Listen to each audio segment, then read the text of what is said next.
This episode is brought to you by Squarespace. So here in front of me, I have the infamous Thrifted RolleiFlex, which you guys know I made a huge mistake on.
Alright, so for the rest of this video, I will be talking about the RolleiFlex as well as kind of the huge mistake that I made with the camera. As you can tell from the title, this is part 1 of 2, and I'm essentially just going to be talking about the camera itself, show you guys a couple of the smaller details, as well as talk more about how I came across the camera in the thrift store. And for the next episode, part 2, we are going to take the RolleiFlex out to the streets of San Francisco and do some street photography and kind of share the results, what the camera can do. But before we talk more about how I came across this camera, I want to give a huge thank you and shout out to our sponsor for today's episode, which is the good folks over at Squarespace. Squarespace is your all-in-one platform to build a beautiful online presence and run your business. Now, when I first started with photography, I was extremely intimidated to create my own website because I have no experience with coding, nor did I have any type of starting point. And that was until I discovered Squarespace. With Squarespace Blueprint and SEO tools, you can put up a website within minutes using one of their award-winning templates to choose from. Squarespace also offers a wide array of different payment options for your clients or even people who want to purchase from your own e-commerce shop,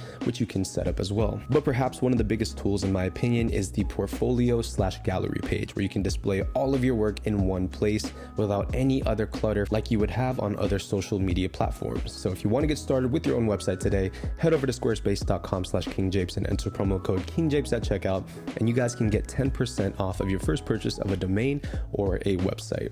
Huge thank you to Squarespace for sponsoring today's video. Okay, so when I first uploaded that thrift video, I got absolutely floored by you guys. Oh my goodness. It almost seemed like every comment was like, that poor RolleiFlex case, or like, dang bro, you freaking destroyed that RolleiFlex case. I know, I apologize. You know, I was like, I don't want to say I was in a state of shock, but for sure I was caught off guard. You know, you go to thrift stores so much throughout the years and you find cameras here and there, but you never find something of this magnitude. So I picked the camera case up and I thought you would open it like this because, you know, with TLR cameras, typically, actually, it doesn't make even sense. Why did I open up like that? Okay, now I know why you guys were roasting me. Well, anyways, I just wanted to open it up and I couldn't figure out how the heck to do it because I thought this part right here was for some reason the part that was locked in. So I pulled this up and yeah, that is the damage. That was my biggest mistake on this camera right here. And it hurts now to see. I literally pulled the stitching off the case. Now, luckily it's still intact. It kind of can pass, but had I known, I would have just simply done this right here. Come on, dude, seriously. Now, despite that little mishap up here at the front, the case is still fine, everything functions properly. And what's really cool about this camera is after loading it up, you can actually keep it in the case to shoot with. It has this leather strap, as you guys can see, kind of sling it over your neck like this, and you now have, you know, the ability to walk around with a TLR, which is kind of cool because in the past when I have shot with TLRs, I've never had any type of case or strap for it. And so I was kind of like raw dog it and just hold it in my hand. And if it fell, you know, it would have to just take the hit. So that's kind of a cool feature from this little setup right here. Now, I did say in that video, you know, I feel like these cameras weren't shot for years. And the reason why I thought that as well is because inside of this case, it was actually extremely dusty. So I had to clean this out, but to my surprise, everything else on the camera was pristine. But there were a couple of different things about it that kind of confused me, and I want to show you a little bit more about that right now. All right, so here it is, the RolleiFlex 2.8. Now, if you didn't know, there are different versions of the RolleiFlex. So from my understanding, which is not much, so, you know, if I'm wrong about any of this, definitely correct me in the comment section down below, educate me. But the 2.8s have an alphabetical version system, which is based off of the year they were produced. And each of the different versions have like a small change to it. Like, for example, some of them have Carl Zeiss lens, and then other ones will have like a Xenotar lens. It's really confusing, but the model that I picked up is the RolleiFlex 2.8D. And the crazy thing is, I actually was trying to find myself a RolleiFlex, because if you guys are truly original fans of this channel, years and years ago, I actually got a Yashica Mat 124 from a thrift store. And I shot with that thing for a very long time. I was super inspired by Vivian Meyer, and I really wanted to get into the TLR system. Now, as time progressed on, I realized that I sucked at 6x6 composition, and so I kind of gave up on it. But I was recently able to test out one of my buddy's RolleiFlex cameras, and I kind of fell in love again with composing square. But here is the camera right here. At the side, you have the focus knob, which is pretty cool because as you turn this, you're gonna see this whole front piece here move back and forth. On the flip side, you have the crank right here, obviously going to advance your film forward. On the front, you have that 80mm 2.8 Xenotar lens right there, which supposedly is supposed to be extremely sharp. These two dials control your aperture and then your shutter speed as well. Bottom right corner is the shutter, which can take a shutter release cable. And then I do not know what this thing is right here. So if you know, let me know. It might be like a flash sync port.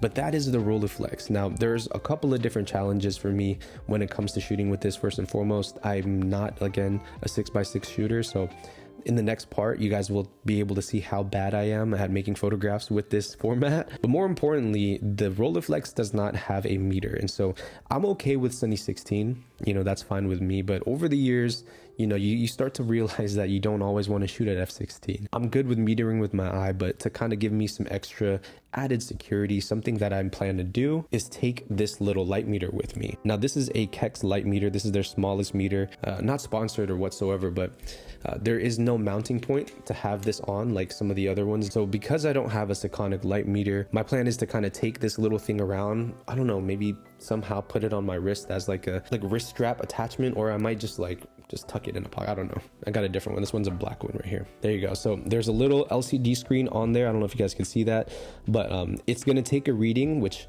is going to be up here at the front, that little eyepiece right there. It's going to take a reading of what it sees, and then it's going to give you a real-time exposure reading. So that is the proper exposure for the desired ISO. And I actually really prefer this method because I feel like handheld light meters can sometimes be a little bit big. You know, they're almost like the size of a flash. You walk around with it on your neck. I don't know. It's just not my thing. That's my approach to how I am going to be photographing with this camera. I will be using the lens hood on it like this, and then that's pretty much it. Some film, and I'm gonna hit the streets. So if you guys want to see part 2, man, definitely stay tuned for the next video. If you got any tips for me, I would love to hear what you guys have to offer. I am, again, new to shooting the RolleiFlex system, but yeah, I wanted to show you guys the RolleiFlex because I think in the last video we only really talked about the Leica, and a lot of you guys were wondering about this one. And so I thought let's do an entire thing about it. Let's show you guys the camera, let's clean it up, let's get everything working, and in the next episode I will be showing you guys some sample photographs. So definitely stay tuned. But huge thank you to everyone who stuck to the end of this video. I know it's very tough these days, but that's gonna wrap it up. I'll see you guys in part 2 of this next video, and as always, RolleiFlex gang.